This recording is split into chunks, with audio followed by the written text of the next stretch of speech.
যখনই বৃষ্টি নামত, দুহাত পেতে বৃষ্টি ছুঁয়ে দেখবে বলে বেলকনিতে এসে দাঁড়াতো মেয়েটি।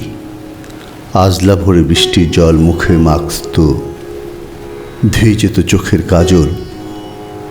মা সে বকুনি দিয়ে টেনে নিয়ে যেত ঘরের ভিতর। মৃদু শাসনের আড়ালে থাকতো মায়া আর যত্ন। পাশের বাড়ি সেই ছেলেটার চোখেও ভাসত তখন অথই জল। চাইতো কাঁদুক না হয় মেয়েটি, তবু আকাশে ভেঙে বৃষ্টি নামক রোজ। বৃষ্টি এলে যে মেয়েটি আসতো বেলকনিতে।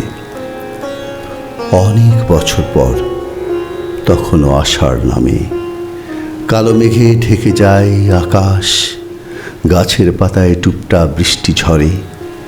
ভেজা মাটির গন্ধে হঠাৎ মন কেমন করে মেয়েটির। রাত ভর ঘুম পাড়ানি গান গেয়ে শিশুকন্যাকে বুকে জড়িয়ে ঘুম পাড়ায় সে। সকালে দেখে উঠোন জুড়ে ছলাৎ ছলাৎ জল, কখনো ঝুম বৃষ্টি, কখনো মৃদু রিমঝিম। তার শিশুটিও বায়না ধরে বৃষ্টির নামার, তার শিশুটিও বায়না ধরে বৃষ্টিতে নামার। মা আর তার কন্যাকে শাসন করে না, সে জানে কিছু বৃষ্টিতে ভিজতে দিতে হয়। দিন যায়, মাস যায়, বছরও যায়। সে ছেলেটাও এখন মাঝ বয়সী যুবক, অচেনা, গম্ভীর, বহু দূরের কেউ। বেলকনিটা আজও শূন্য পড়ে থাকে। নেই সেই ভেজা সুখ, সে কাজল মাখা মুখ।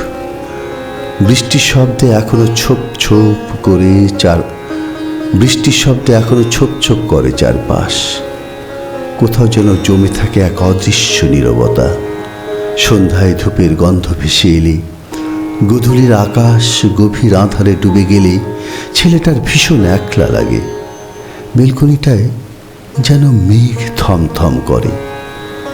এভাবে কেটে যায় আরো অনেক বছর।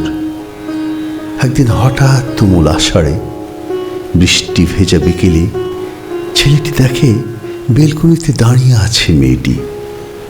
দুহাত সামনে মেলে আকাশ ছুঁতে চাইছে। যে দৃশ্যটুকু ছিল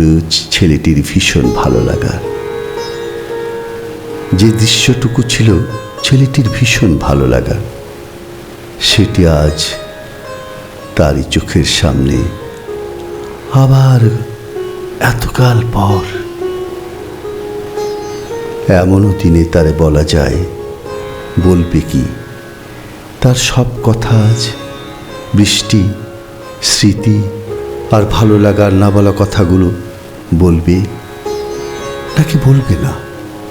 ভাবতে ভাবতে ছেলেটি উদাত্ত কণ্ঠে গেয়ে উঠে,